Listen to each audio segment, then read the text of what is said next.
বিসমিল্লাহির রহমানির রহিম। সুপ্রিয় দর্শক শ্রোতা, অস্ট্রেলিয়া থেকে প্রকাশিত একমাত্র বাংলা পত্রিকা সুপ্রভাত সিডনির বিশেষ আয়োজন ফেস টু ফেস লাইভে আপনাদের স্বাগত জানাচ্ছি। আমি নোমান মাসুম। আমরা চেষ্টা করে থাকি বাংলাদেশ এবং বাংলাদেশের বাইরের সমসাময়িক ঘটনাবলী নিয়ে আমাদের অনুষ্ঠান শুরু করার জন্য।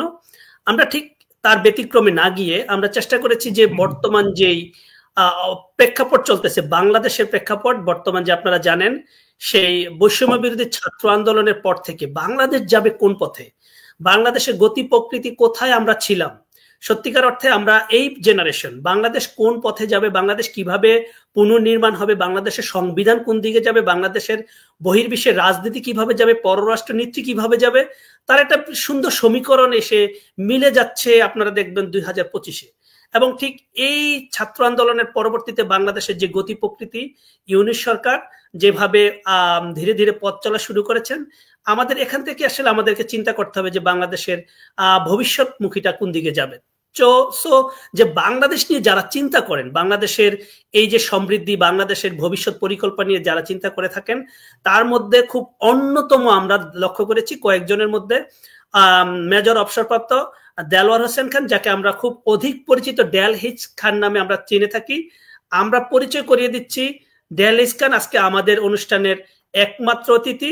জনাব ডেল হিচ খান, আসসালামু আলাইকুম, আপনি কেমন আছেন? আসসালামু আলাইকুম মাসুম ভাই, আলহামদুলিল্লাহ আমি ভালো আছি, থ্যাংক ইউ। জি, ডেল হিচ খান সম্পর্কে একটু বলে নিতেই হয়। ডেল হিচ খান শুধু একজন চিন্তাশীল লোক না, উনি একজন কর্পোরেট ট্রেনার এবং আপনারা জানেন একজন অবসরপ্রাপ্ত মেজর, এবং যা সুদীর্ঘ ধরনের পরিকল্পনা রয়েছে। বাংলাদেশের আর্মিকে ট্রেনিং দিয়েছেন, আঞ্চলিক নিরাপত্তা নিয়ে কাজ করেছেন।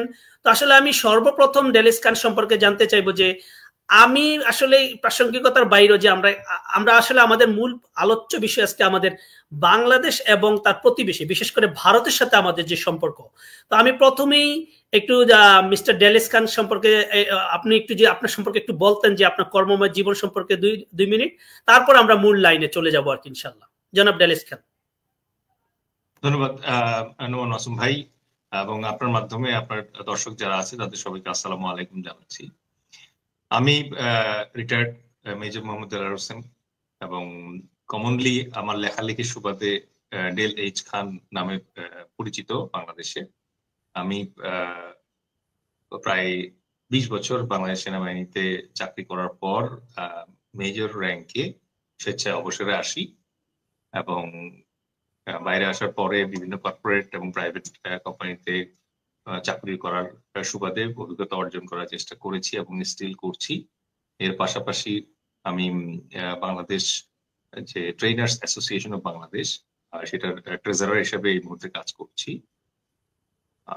আমি লেখালেখি করতে ভালোবাসি, এবং অনেকেই আমাকে বলে 50% ফাইটার 50% রাইটার। সো আমার এখন পর্যন্ত 12টা বই প্রকাশিত হয়েছে, যার ভেতরে 11টা বাংলাদেশে আর একটা ইউকে থেকে প্রকাশিত হয়েছে পিস এন্ড কনফ্লিক্টের উপরে। একই সাথে আমি চেষ্টা করি বিভিন্ন সোশ্যাল মিডিয়ার মাধ্যমে আমার যে মেইন অবজেক্টিভ, সেটা হচ্ছে বাংলাদেশের জনগণের ভেতরে চিন্তাশীলতাকে জাগ্রত করা। সো আমি থট প্রভোক করার চেষ্টা করি। একই সাথে আমি কিছু সোশ্যাল অ্যাওয়ারনেস নিয়ে কাজ করার চেষ্টা করি। আমি ফিল করি যে বাংলাদেশের মানুষ যারা আছে এবং ভবিষ্যৎ প্রজন্ম যারা আছে, তাদেরকে সঠিক তথ্য দিয়ে এবং ইতিহাসের শিক্ষা দিয়ে যদি আমরা প্রস্তুত করতে না পারি, তাহলে আসন্ন যে সময় এবং আসন্ন যে বাস্তবতা, তাতে আমরা একটা স্বাধীন সার্বভৌম রাষ্ট্রের মাথা উঁচু করে বেঁচে থাকা নাগরিক হিসেবে নিজেদেরকে প্রমাণ করতে সমর্থ হব না। জি জনাব ডেল হিচ খান, আমি আসলে আপনি বলছেন 50% রাইটার 50% আপনি ফাইটার। আমি আপনার যতগুলো টক শো বা যতটুকু পডকাস্ট দেখেছি, আমার কাছে মনে হচ্ছে আপনি 90% ফাইটার, হয়তো 10% রাইটার। 10% ব্যাপারটা এই অর্থে না, বাট আপনার লেখনী এবং আপনার যে যুদ্ধ, মানে যেই ফাইটিং স্পিরিটটাকে আমার কাছে 90% মনে হয়েছে। আবার আপনাকে স্বাগত জানাচ্ছি আজকের অনুষ্ঠানে। আমি সর্বপ্রথম জানতে চাইবো মিস্টার ডেল হিচ খানের কাছ থেকে যে স্বাধীনতার পর থেকে, বিশেষ করে এই যে বাংলাদেশের স্বাধীনতার 50 বছর পূর্তির পরে এসে আসলে প্রতিবেশীর সাথে আমরা কতটা সুসম্পর্ক গড়তে পেরেছি, বা আমরা আমাদের প্রতিবেশীদেরকে কতটুকু আস্থায় নিতে পেরেছি বলে আপনি মনে করেন মিস্টার ডেল হিচ খান? ধন্যবাদ। আম, আমরা তো শান্তিপ্রিয় মানে দেশ, আমরা আবহমান কাল ধরেই আমরা একটা শান্তিপ্রিয় দেশ। আপনি যদি লক্ষ্য করে দেখেন যে নরওয়েরও সাথে সমুদ্র আছে, আমাদেরও সাথে সমুদ্র আছে, আমাদের বে অফ বেঙ্গল আছে, কিন্তু আমরা সমুদ্র তীরবর্তী দেশ হয়েও সবসময় আমরা নদীমাতৃক বাংলাদেশ হিসেবেই নিজেদের পরিচিতি দিতে ভালো বোধ করি। এবং আমরা আমাদের নিজেদের ভেতরেই থাকতে ভালোবাসি। আমরা কখনোই আমাদের ভেতরে আগ্রাসী মনোভাব গড়ে ওঠেনি, আমরা কখনো দেশ জয়ের জন্য বাইরে চলে যাইনি। ইতিহাসে সম্ভবত বাংলার শাসকদের একটাই ঘটনা আছে, সম্ভবত শ্রীলঙ্কা বিজয়ের উদ্দেশ্যে একবার একটা অভিযান পরিচালিত হয়েছিল। এছাড়া বাংলাদেশের প্রাগৈতিহাসিক কাল থেকে যে হিস্ট্রি আছে, সেই হিস্ট্রিতে দেখা গিয়েছে যে আমরা কিন্তু আমাদের নিজেদের দেশে নিজেদের মতো করে থাকতেই ভালোবাসি। ভৌগোলিক বাস্তবতায় ভারত আমাদের 3 দিক থেকে ঘিরে থাকা প্রতিবেশী। এবং আপনি যে প্রশ্নটি করেছেন যে আস্থার জায়গাটি এখন কি অবস্থায় আছে, অবশ্যই আস্থার জায়গাটি খুব ভালো অবস্থায় নাই, এবং এর পেছনে মূলত দায়ী ভারত। মূলত দায়ী ভারত আমি এই কারণে বলবো যে 3 দিক থেকে ঘিরে থাকা একটা রাষ্ট্র হিসেবে আমাদেরকে আস্থা বিনির্মাণের সুযোগ করে দেওয়ার মূল দায়িত্ব কিন্তু ভারতের। এটা আমাদের পক্ষ থেকে হওয়ার কথা ছিল না। আপনি যদি সেই 1947 সাল থেকে দেখেন, তাহলে যেটা লক্ষ্য করবেন সেটা হচ্ছে যে 1947 সালে ভারত এবং পাকিস্তান নামে যখন দুটি রাষ্ট্র জন্ম লাভ করলো, তখন থেকে ভারতের জন্য একটা আশঙ্কা এবং বোঝা হয়ে দাঁড়ালো একটা বাস্তবতা। সেটা হচ্ছে যে ভারতের একদিকে পূর্ব পাকিস্তান, আরেকদিকে পশ্চিম পাকিস্তান, এই দুইটি ফ্রন্টে তাদের উপরে যে মনস্তাত্ত্বিক একটা প্রেশার ক্রিয়েট হয়, এই প্রেশারটাকে শুরু থেকেই তারা ধ্বংস করতে চেয়েছিল। এবং এই ধ্বংস করার উদ্দেশ্যে সেই 1947 সাল থেকেই তারা চেষ্টা করছিল যেন তদানীন্তন পূর্ব পাকিস্তান বা বর্তমান বাংলাদেশকে একটি স্বাধীন রাষ্ট্র হিসেবে শুরুতে প্রতিষ্ঠা করার চেষ্টা করেছে। সেই 47 সাল থেকেই তারা চেষ্টা করছিল, এটা তাদের নিজেদের স্ট্র্যাটেজিক স্বার্থে। This is number 1। দ্বিতীয় স্ট্র্যাটেজিক স্বার্থ যেটা ছিল সেটা হচ্ছে 7 সিস্টার্স এর সাথে মূল ভারতের মেইনল্যান্ডের যে সংযোগ, এটা অত্যন্ত সংক্ষিপ্ত একটি এরিয়া যা শিলিগুড়ি করিডোর নামে পরিচিত বা commonly known as chicken neck. তার মাধ্যমে এই মেইনল্যান্ড ইন্ডিয়ার সাথে 7 সিস্টার্স এর যোগাযোগ রয়েছে।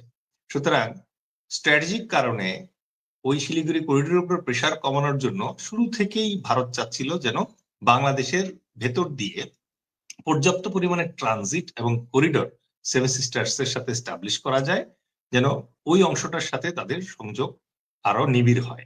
কারণ 1962 সালের সাইনো ইন্ডিয়ান ওয়ার যেটা, সেই যুদ্ধে চীন কিন্তু একই সাথে আকসাই চীন অথবা কাশ্মীর এরিয়া এবং এদিকে অরুণাচল, দুই দিক থেকে ভারতকে আক্রমণ করে পরাস্ত করে।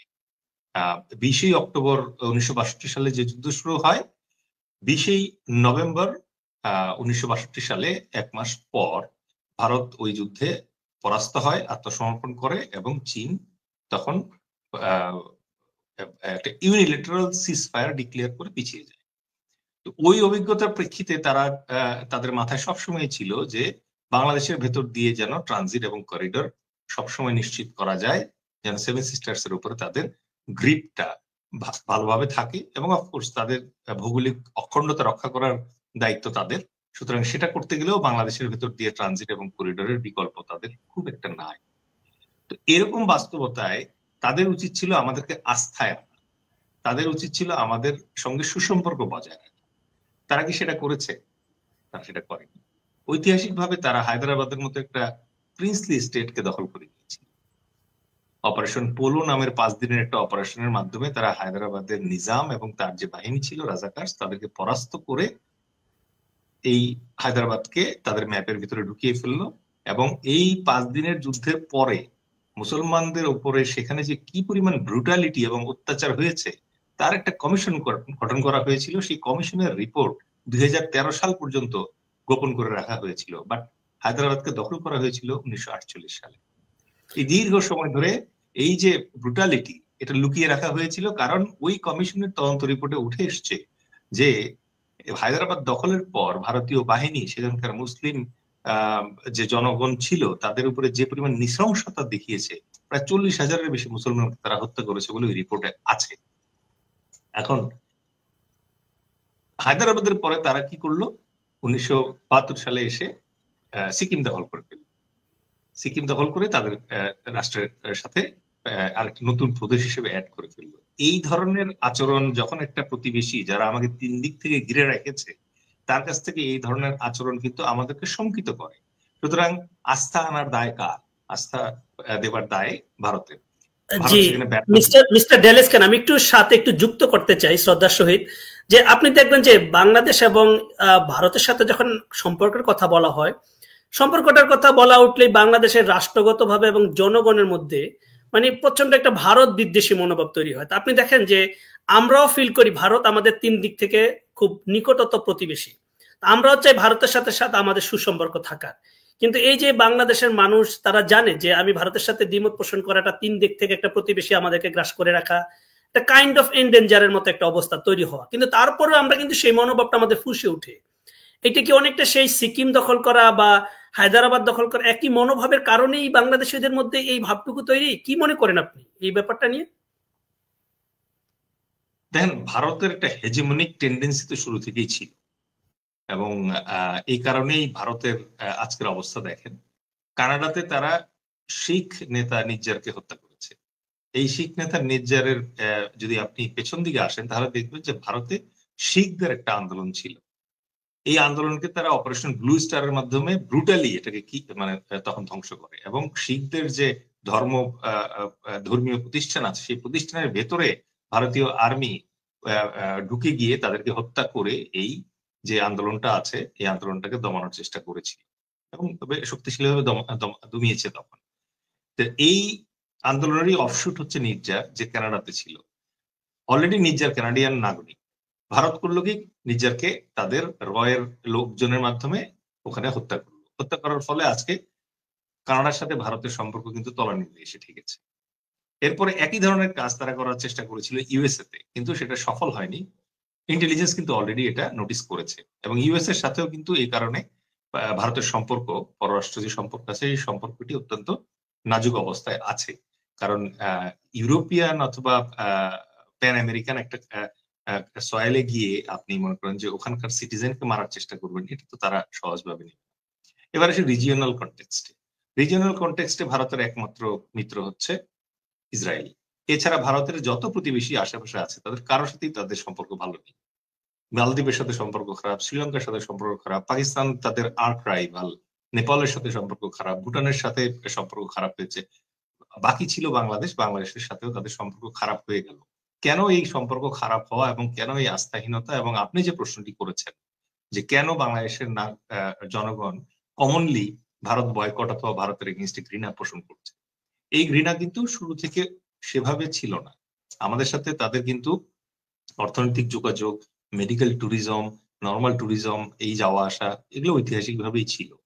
কিন্তু সাম্প্রতিক সময়ে যে কাজটা ভারত করেছে এই কাজটির কারণে আসলে বাংলাদেশের মানুষের অবিশ্বাস এবং ঘৃণা চরম পর্যায়ে পৌঁছে গিয়েছে। তার প্রথম কাজ যেটা ছিল সেটা হচ্ছে শেখ হাসিনাকে আশ্রয় দেয়া, এবং তাদের সাথে আমাদের 2013 সালের যে চুক্তি আছে সেই চুক্তি অনুযায়ী আমাদের দেশে অপরাধ করে কোনো অপরাধী যদি সেখানে যায় তাহলে তাকে ওই চুক্তির বলে তারা আমাদেরকে ফেরত দিবে। একইভাবে তাদের কোনো অপরাধী আমাদের এখানে আসলে আমরাও ফেরত দিব। এই চুক্তি 2013 সালে হওয়ার পর থেকে আমরা এখন পর্যন্ত 20 জনের অধিক সন্ত্রাসীকে তাদের কাছে হস্তান্তর করেছি, কিন্তু আমরা তাদের কাছ থেকে কয়জনকে পেয়েছি? বর্তমানে বাংলাদেশের যে ফ্যাসিস্ট সরকার প্রধান শেখ হাসিনা, সে তো ভারতের আশ্রয়ে আছেই। একই সাথে এই আওয়ামী লীগের যত দুর্বৃত্ত তারা সবাই তো এই মুহূর্তে ভারতে অবস্থান করছে, তাদের কাউকে তো তারা ফেরত দিচ্ছে না। সুতরাং এখানে বাংলাদেশের মানুষের ভিতরে একটা অবিশ্বাস এসেছে, একটা কমন প্রশ্ন তাদের ভিতরে এসেছে। ভারতের যারা গুড সিটিজেন্স আছে, আমি জানি না যে এই শেখ হাসিনার ব্যাপারে কেজরিওয়ালের বক্তব্য কি, আমি জানি না শেখ হাসিনার এই অবস্থানের ব্যাপারে তাদের যে গুড পলিটিশিয়ানস আছে, ভালো নাগরিক যারা আছে, তাদের আসলে মনোভাব কি। কারণ বাংলাদেশের মানুষের প্রশ্ন কিন্তু খুব সহজ, সেটা হচ্ছে কেন শেখ হাসিনাকে আপনারা আশ্রয় দিচ্ছেন, কেন আমরা নোট ভার্বাল কূটনৈতিক ভাবে পাঠালাম এবং 2টা ইন্টারপোলের রেড নোটিশ দেওয়ার পরেও আপনারা শেখ হাসিনাকে ফেরত দিচ্ছেন। শেখ হাসিনার ভেতরে তাহলে এমন কি আছে, শেখ হাসিনার মাধ্যমে আপনারা এমন কি পেয়েছেন যেটা আপনারা আমাদের দেশের সাথে সম্পর্ক নষ্ট করতে রাজি আছেন, কিন্তু শেখ হাসিনাকে একজন অপরাধী হিসেবে ফেরত দিতে রাজি না। সো এটা একটা আস্থাহীনতার জায়গা এবং অবিশ্বাসের জায়গা সৃষ্টি করছে। আর দ্বিতীয়ত যে কারণে স্পষ্টত প্রত্যক্ষ ঘৃণা উদ্রেক হয়েছে সেটা হচ্ছে শেখ হাসিনা পালিয়ে যাওয়ার পরপরই ভারতের কিছু মিডিয়াকে তারা একটা গ্র্যান্ড প্রোপাগান্ডা স্ট্র্যাটেজির অংশ হিসেবে বাংলাদেশের বিরুদ্ধে এমন ভাবে লেলিয়ে দিল, তারা প্রমাণ করার চেষ্টা করলো যে বাংলাদেশের যে হিন্দু ভাই বোনরা আছে তারা বিপদে দিতে চেয়েছিল। জি রাইট, এটা একটা জিনিস যেটার কারণে বাংলাদেশের মানুষ খুব বিরক্ত হয়েছে। এবং দ্বিতীয় যে কারণটাতে তারা বিরক্ত হয়েছে সেটা হচ্ছে বাংলাদেশের মানুষ বিপ্লবের মাধ্যমে যে সরকারকে স্থাপন করেছে, প্রতিষ্ঠা করেছে, সেই ডক্টর মোহাম্মদ ইউনূসের সরকারকে তারা বিভিন্নভাবে মেলাইন এবং ডিফেম করার চেষ্টা করছে, তাদেরকে মৌলবাদী সরকার হিসেবে প্রতিষ্ঠা করার চেষ্টা করছে। ভাগ্য ভালো যে ডক্টর ইউনূসের মতো একটা ইন্টারন্যাশনাল পার্সোনা, যাকে আসলে এইভাবে মানে হঠাৎ করে আপনি উল্টাপাল্টা কথা বললে তাকে মৌলবাদী বানাতে পারছেন না, দ্যাট ইজ অ্যানাদার টক। আর থার্ড যে কারণে বাংলাদেশের মানুষ এই মুহূর্তে অত্যন্ত বীতশ্রদ্ধ এবং ইন্ডিয়ার প্রতি ঘৃণা পোষণ করছে সেটা হচ্ছে সীমান্ত জুড়ে তারা যে অস্থিরতা সৃষ্টি করেছে বাংলাদেশের বিরুদ্ধে, এই অস্থিরতা যে অত্যন্ত পরিকল্পিত এবং বাংলাদেশকে অত্যন্ত যতভাবে নিগৃহীত করা সম্ভব তার পরিকল্পনার অংশ। এবং সাম্প্রতিক সময়ে ভারতের সেনাপ্রধান, যার রাজনৈতিক বক্তব্য দেওয়ার কোনো এখতিয়ার নাই, তিনিও সেই পরিকল্পনার অংশ হিসেবে হঠাৎ করে বলে ফেললেন যে বাংলাদেশের সঙ্গে আলোচনার সুযোগ তখনই হবে যখন বাংলাদেশে নির্বাচিত সরকার থাকবে। তার মানে প্রকারান্তে তিনি বলার চেষ্টা করছেন ডক্টর ইউনূসের অধীন যে অন্তর্বর্তীকালীন সরকার তা অবৈধ এবং তার সাথে তারা আলোচনা করতে আগ্রহী না। এরকম একটা পরিস্থিতিতে আপনি কিভাবে তাদের সঙ্গে আস্থা আনবেন, কিভাবে তাদের ব্যাপারে ভালো মনোভাব পোষণ করবেন? জি মিস্টার ডেলেস খান, আরেকটি ব্যাপার তো খুব আমাদের শঙ্কার জায়গা বা আমাদের অস্তিত্বহীনতা, অনেকটা যেমন আমাদের স্বাধীনতা সার্বভৌমত্বের একটি প্রচন্ড আঘাত। আপনি দেখবেন যে আখাউড়া সীমান্ত এবং কলকাতা এবং আমাদের যে কনসুলেট অফিসগুলো রয়েছে সেখানে ইন্ডিয়ার যে উগ্রবাদীরা সেখানে এসে আমাদের জাতীয় পতাকা পুড়িয়েছে, আমাদের সেখানকার বিভিন্ন ক্ষতিগ্রস্ত স্থাপনা বিভিন্নভাবে ডেমোলিশ করে দিয়েছে। কিন্তু একটি স্বাধীন সার্বভৌম কান্ট্রিতে, ইন্ডিয়ার মতো জায়গা যেখানে আমাদের দেশের অ্যাসেট বলতে সেটা বাংলাদেশেরই সম্পদ, সেখানে ইন্ডিয়া সেটা আমাদের নিরাপত্তা দিতে সম্পূর্ণ ব্যর্থ হয়েছে। আপনি কি শুধু কি নিরাপত্তা দিতে ব্যর্থ হয়েছে বলে মনে করেন, নাকি সত্যিকার অর্থে ইন্ডিয়া যে একটি উগ্রবাদী দেশ, একটি মৌলবাদী দেশ, সেটাকেই তারা প্রমাণ করলো এবং আমাদের দেশকে আরো কটাক্ষ করে এবং দেশের বিরুদ্ধে একটি গভীর ষড়যন্ত্র করে সরকারকে একটি বিভিন্ন মানে একটা ইতস্ত জায়গা বা একটা নাজুক জায়গায় পরিস্থিতিতে ঠেলে দেওয়ার চেষ্টা করেছে? অনেকটা কি এইরকমই আপনি মনে করেন? দেখেন, আমি একটা ছোট্ট গল্প বলি। মানে পাশাপাশি দুটো দেশ ছিল, একটা হচ্ছে ভালো দেশ আর একটা হচ্ছে কালো দেশ। তো ভালো দেশের রাজা একদিন কালো দেশের রাজার কাছ থেকে একটা প্রস্তাব পেলেন। কালো দেশের রাজা চেয়েছে যে 300টি যুদ্ধের ঘোড়া দাবি করলো ভালো দেশের রাজার কাছে। তো ভালো দেশের রাজা তার এই প্রস্তাব মন্ত্রী পরিষদে আলোচনার জন্য উত্থাপন করলেন। তো মন্ত্রীরা সবাই প্রচন্ড বিরক্ত এবং তারা রেগে গেল। তো আলোচনার শেষে রাজা বললেন যে আচ্ছা, ঘোড়াই তো চেয়েছে, তো ঠিক আছে, আমরা তাহলে ওদেরকে 300টা ঘোড়া দেই। তো তাকে 300টা ঘোড়া দেওয়া হলো। তার কিছুদিন পর সেই কালো দেশের রাজা বলল যে আমার এখন একজন রাজকুমারী দরকার। তো আবার যথারীতি ভালো দেশের রাজা এই প্রস্তাব মন্ত্রী পরিষদে তুললেন। এবার 50% মন্ত্রী বলল যে অসম্ভব, এটা কখনোই সম্ভব না, এটা ধৃষ্টতার সামিল। আর অন্যদিকে বাকি 50% বলল যে একটা রাজকুমারীর সাথে বিয়ে দিয়ে দুইটা দেশের ভিতর একটা সম্পর্ক স্থাপন করা যেতেই পারে। তো রাজা বলল যে ঠিক আছে, যদি সম্পর্ক উন্নত হয়, প্রতিবেশীর সাথে আমার যদি রিলেশনটা ভালো থাকে, তাহলে ক্ষতি কি? তো ধুমধাম করে সেই রাজকন্যার বিয়ে দেওয়া হলো। তার কিছুদিন পর কালো দেশের রাজা এবার বলল যে সীমান্তবর্তী 30টা গ্রাম তাকে উপহার হিসেবে দিতে হবে। আবার পুনরায় রাজা এই আলোচনা মন্ত্রী পরিষদে তুলল। এবার 100% মন্ত্রী বলল যে না, ঠিক আছে, উনি তো আমাদের দামাত জামাই মানুষ, সুতরাং ওনাকে 30টা গ্রাম দেয়াই যেতে পারে। কিন্তু এইবার রাজা বললেন যে না, আমাকে ইমিডিয়েটলি ওই দেশের বিরুদ্ধে যুদ্ধ ঘোষণা করতে হবে, কারণ একটা দেশের মাটি হচ্ছে সেই রাষ্ট্রের অস্তিত্ব, তার সঙ্গে জড়িত। দেশের মাটি যদি কখনো কম্প্রোমাইজ হয় তাহলে আসলে ওই রাজার আর কিছু করার নাই। তখন ওই ভালো রাজা সরাসরি কালো রাজার দেশকে আক্রমণ করলো এবং পরাস্ত করলো। এই গল্পটার মধ্যে বোঝার যে ব্যাপারটা আছে সেটা হচ্ছে যে হোয়াট ইজ নেগোশিয়েবল এবং হোয়াট ইজ নন নেগোশিয়েবল, এইটার ভিতরে পার্থক্য করতে পারাটা হচ্ছে শক্তিশালী শাসকের বৈশিষ্ট্য। এখন বাংলাদেশের দূতাবাস ভারতে ক্ষতিগ্রস্ত হয়েছে, তারা পরিকল্পিতভাবে একের পর এক বাংলাদেশি দূতাবাসে আক্রমণ করেছে। আপনি শুধু অস্ট্রেলিয়ার কথা চিন্তা করেন, অস্ট্রেলিয়ার এম্বাসিতে আপনি ওয়ার্ল্ডের যে কোনো জায়গায় যদি আপনি অ্যাটাক করেন, Australia is going to declare war. কারণ ভিয়েনা কনভেনশন অনুযায়ী পরিষ্কার বলা আছে যে আপনি যদি কোনো দেশের দূতাবাস এ আক্রমণ করেন, তার ক্ষতি করেন, উনি প্রবেশের চেষ্টা করেন, অথবা দূতাবাসে বসবাসকারী যে সকল রাষ্ট্রদূত আছে তাদের ক্ষতি করার চেষ্টা করেন, মারার চেষ্টা করেন, তাহলে এটাকে অ্যাক্ট অফ ওয়ার হিসেবে একসেপ্ট করার সুযোগ আছে। এবং এক্ষেত্রে আপনি সেই এই যে দেশ এটা করেছে তাদের সঙ্গে আপনি যুদ্ধে লিপ্ত হতে পারেন। বাংলাদেশের ক্ষেত্রে বাস্তবতা হচ্ছে যে গত 15 বছর ধরে বাংলাদেশকে ধীরে ধীরে ভারতের কাছে এত ভাবে নতজানু করা হয়েছে। আপনি বাংলাদেশ এবং ভারতের যে 4156 কিলোমিটারের সীমান্ত আছে, সেই সীমান্তটি পৃথিবীর 5ম দীর্ঘ সীমান্ত এবং বলা হয়ে থাকে এটা পৃথিবীর বিপজ্জনক সীমান্তের নাম্বার 1 সীমান্ত হচ্ছে এটা।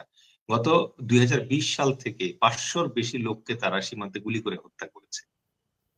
সুতরাং এই 500-র বেশি লোক 2020 সালের পর থেকে মানে সীমান্তে শুধুমাত্র মারা গিয়েছে। পৃথিবীর আর কোনো দেশ সীমান্ত অতিক্রমের কারণে ভুলভাবে অতিক্রম, লুকিয়ে অতিক্রমের কারণে গুলি করে না। আজকে অস্ট্রেলিয়ান সীমান্ত থেকে কেউ যদি নিউজিল্যান্ডে ট্রেসপাস করে, এর কারণে কিন্তু নিউজিল্যান্ডের বর্ডার ফোর্স গুলি করে অস্ট্রেলিয়ানদেরকে মেরে ফেলে। এইটা ভদ্র দুনিয়াতে অসম্ভব, কিন্তু এইটা শুধুমাত্র বাংলাদেশের বিরুদ্ধে ভারত করছে। এই একই ভারত আবার চীনের সাথে যে সীমান্ত আছে সেই সীমান্তে লিখিতভাবে চুক্তি করেছে যে ভারতীয় সীমান্তরক্ষী বাহিনী এবং চৈনিক সীমান্তরক্ষী বাহিনীর কেউ কোনো অস্ত্র বহন করবে না, খালি হাতে তারা পেট্রোলিং করবে। এবং এই জন্যই মাঝে মাঝে দেখবেন এই দুই পার্টি এই আকসাই চীনের ওদিকে মারামারি করে, হাতাহাতি করে, কারণ অস্ত্রই তো নাই, গোলাগুলি করবে কি দিয়ে। আবার এই ভারতই দেখবেন পাকিস্তানের সাথে তার যে সীমান্ত আছে ওই সীমান্তে কিন্তু 500 জন তো দূর কি 5 জন মেরে দেখুক ওই সীমান্তে, দেখেন যে কি অবস্থা দাঁড়ায়। তো এই হচ্ছে সামগ্রিক বাস্তবতা, যার প্রেক্ষিতে আপনি যে প্রশ্ন করলেন যে তাদের দেশের দূতাবাস, তাদের দেশে অবস্থিত আমাদের দূতাবাস যেটা আছে সেটাকে তারা পরিকল্পিত ভাবে আক্রমণ করার সুযোগ পেয়েছে, কারণ মানসিকভাবে আমরা গত 15-16 বছর ধরে তাদেরকে একটা ভুল ধারণা উপস্থাপন করেছি যে বাংলাদেশ সম্ভবত আরেকটি হায়দ্রাবাদ অথবা সিকিম হওয়ার জন্য প্রস্তুত। এই কারণে তারা মিস্টার ডেলেস্কান, আমি একটু অ্যাড করতে চাই আপনার সাথে, সেটা হলো যে খুব সিগনিফিকেন্ট স্বাধীনতার 52-53 বছর আমরা জিনিসটা কখনো লক্ষ্য করিনি যে আমরা দেখেছি যে যতবারই আমাদের সীমান্তে, সেটা আমাদের বর্ডার গার্ড বলেন আর সাধারণ জনগণ বলেন, পাখির মতো সে ফেলানি হতে শুরু করে যাদেরকে মারা হয়েছে। আমরা রাষ্ট্রীয়ভাবে খুব নতজানু মানে পররাষ্ট্র নীতির নজির স্থাপন করে আসছে, কিন্তু এইবার আমাদের সেই বৈষম্য বিরোধী ছাত্র আন্দোলনের পর থেকে আমরা যেই স্ট্যান্ডে এসে দাঁড়িয়েছি, বর্তমান যে জেনারেশন যাকে বলা হয় জেনারেশন জি, এই যে একটা আমাদের যে মানে দৃষ্টিভঙ্গি, আমরা কিন্তু আগে দেখিনি যে সীমান্তে গ্রামের লোকজন জড়ো হয়ে আমার দেশের সীমান্ত আমি রক্ষা করব, আমার বর্ডার গার্ডকে আমি রক্ষা করব, আমার দেশের জনগণকে আমি রক্ষা করব। আমার এতটুকু বয়স আমি কখনো দেখিনি। আপনি এই স্ট্যান্ডটা কিভাবে ব্যাখ্যা করবেন যে আমাদের দেশের যে এখন যে চেতনাটা বা এই যে বৈষম্য বিরোধী ছাত্র আন্দোলন, যে অ্যান্টি ইন্ডিয়ান যে সেন্টিমেন্টটা গ্রো করেছে? আপনি একটু আগে বলেছেন যে 15-16 বছরকে আমাদেরকে যেভাবে শিখানো হয়েছে, ফ্যাসিস্টরা যেভাবে আমাদেরকে খাইয়েছে, আমরা আসলে সেখান থেকে কিছু আর আমরা ব্যতিক্রম কিছু বলতেও পারিনি, একটু করতে পারিনি, কিন্তু সুযোগ তৈরি হয়েছে এবং তার ধারাবাহিকতা আমরা জনগণের মাধ্যমে দেখেছি। বর্ডার গার্ড যাচ্ছে, সেখানে আকিসবিরি মুখে দিয়ে হাতে লাঠি নিয়ে সেখানে সে ইন্ডিয়াদেরকে ধাওয়া করতেছে। তা আপনি এই যে চেতনা, এই যে পরিবর্তনটা, এইটা আমাদেরকে কোথায় আমরা অবস্থান করতেছি বা আমাদেরকে কোথায় নিয়ে যেতে পারে, কিভাবে ব্যাখ্যা করবেন অংশটুকু মিস্টার ডেলেস্কান? ভেরি ইন্টারেস্টিং ভাই, বাট এটাকে আমি বলবো যে আপনি যদি শুধুমাত্র এখন সীমান্তে আমাদের বাংলাদেশিরা যে প্রতিক্রিয়া দেখাচ্ছে সেটাকে আপনি তাৎক্ষণিকভাবে যদি এটাকে মানে রিলেভেন্স অথবা লজিক খোঁজার চেষ্টা করেন, তাহলে জিনিসটা মায়াপিক হয়ে যাবে। আপনাকে অনেক পেছন থেকে জিনিসটা অনুধাবনের ব্যাপার আছে। এবং আমি শুরুতেই বলে রাখি যে অনেক অপ্রকাশিত এবং গোপন তথ্য আজকে যখন প্রকাশিত হচ্ছে এবং সামনে আসতেছে, তখনই আসলে মানুষের ভিতরে এই শক্তি এবং সাহস আসতে শুরু করেছে। প্রথমে আসি 1971 সালের অক্টোবর মাসের যে কুখ্যাত গোলামীর চুক্তি 7 দফা। সেই 7 দফার 3য় দফায় পরিষ্কারভাবে ইন্ডিয়া 25 বছরের জন্য বাংলাদেশের সাথে চুক্তি করেছিল, এবং যেটা সাইন করার পরে অস্থায়ী রাষ্ট্রপতি সৈয়দ নজরুল ইসলাম কিন্তু অজ্ঞান হয়ে পড়ে গিয়েছিলেন। কারণ ওই চুক্তির 3য় ধারা যেটা ছিল সেটাতে পরিষ্কারভাবে লেখা ছিল বাংলাদেশের নিজস্ব কোনো সেনাবাহিনী থাকবে না, এবং বাংলাদেশের নিজস্ব কোনো সেনাবাহিনী তো থাকবেই না, বর্ডার সিকিউরিটি ফোর্স তো থাকা দূর কি। সো এই একটা বাস্তবতা যেটা এতদিন গোপন করা হয়েছিল, বাট এটা কিন্তু এখন আমাদের বাংলাদেশের জনগণ জেনে ফেলেছে। দ্বিতীয়ত যেটা হচ্ছে যে আমাদের 7 জন বীরশ্রেষ্ঠ, তার ভিতরে একজন বীরশ্রেষ্ঠ রুহুল আমিন, সে কিন্তু ভারতীয় বিমান বাহিনীর গুলিতে মারা গিয়েছেন।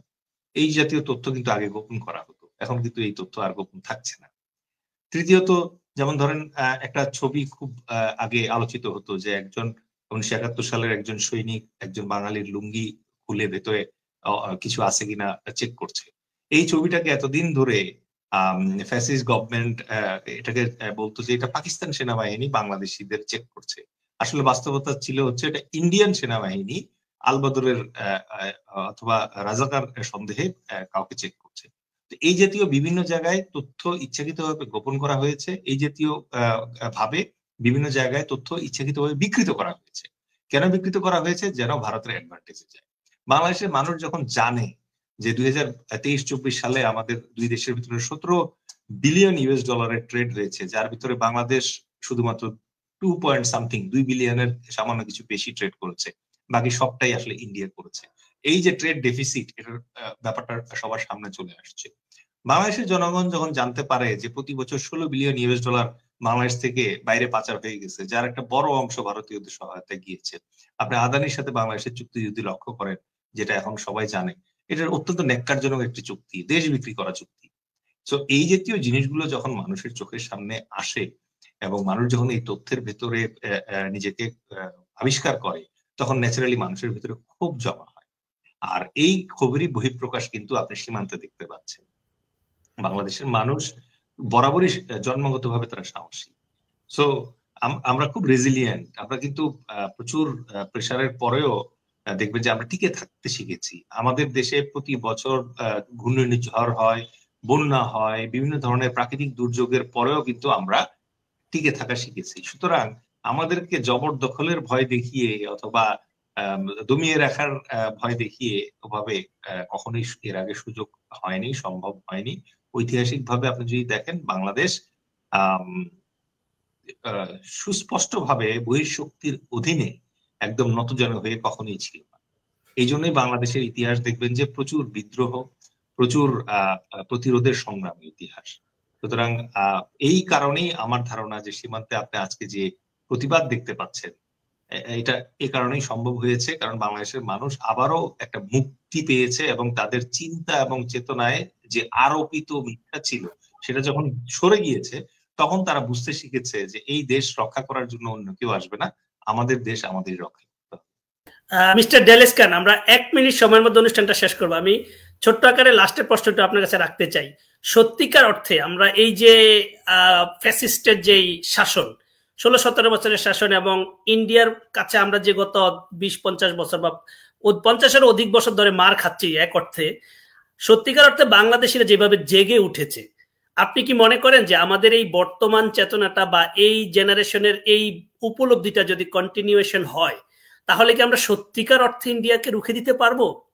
যদি এক কথায় আপনি আমাদের শেষ প্রশ্নের জবাবটুকু দেন, মিস্টার ডেলিস খান। না, এটা আসলে এক কথায় জবাব দেওয়া খুব ডিফিকাল্ট, কারণ এটার সাথে বেশ কিছু রিলেভেন্ট অ্যাসপেক্ট জড়িত আছে। যেমন একটা তো হচ্ছে গণজাগরণ হয়েছে, বাট আমাদের লিডারশিপ কি ওটাকে ক্যারি করতে পারবে? আমাদের ইন্টারন্যাশনাল এখন এই মুহূর্তে জোট গঠন করার সময়, আমাদের সামরিক সক্ষমতা বৃদ্ধির সময়, বাধ্যতামূলক সামরিক প্রশিক্ষণ আনার সময়। সো এই জিনিসগুলো যদি সবাই আমরা করতে পারি এবং আমরা ইউনাইটেড থাকতে পারি, ন্যাশনাল ইউনিটি এবং ন্যাশনাল সিকিউরিটি এনশিওর করতে পারি, তাহলেই শুধুমাত্র আমাদের পক্ষে সম্ভব অত্যন্ত স্ট্রং ভাবে টিকে থাকে। ধন্যবাদ।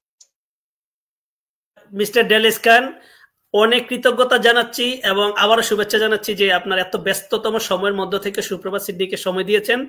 আশা করি ভবিষ্যতে আমরা আবার কোনো অনুষ্ঠানে আপনার সাথে দেখা করব, কথা শুনবো এবং আপনার উত্তরোত্তর সমৃদ্ধি কামনা করছি। আপনি দেশ নিয়ে যেভাবে ভাবেন, আপনার সুস্বাস্থ্য কামনা করছি এবং আপনার জন্য সর্বাঙ্গীন আমরা আপনার সুস্বাস্থ্য এবং আপনার ভালো সময় কামনা করছি। আপনার প্রতি আবারও রইল অসংখ্য কৃতজ্ঞতা। দেখা হবে, আপনার কাছ থেকে বিদায় নিচ্ছি। আসসালামু আলাইকুম। আসসালামু আলাইকুম, আপনাকেও ধন্যবাদ। আসসালামু আলাইকুম। আসসালাম। প্রিয় দর্শক শ্রোতা, এই ছিল আমাদের আজকের আয়োজন। আমরা আগামী বৃহস্পতিবার একই সময়, সিডনি সময় রাত 9টা, বাংলাদেশ সময় 4টা আমাদের পরবর্তী অনুষ্ঠান নিয়ে হাজির হব। আপনারা সবাই সুস্থ থাকবেন, ভালো থাকবেন। সেই পর্যন্ত আল্লাহ হাফেজ।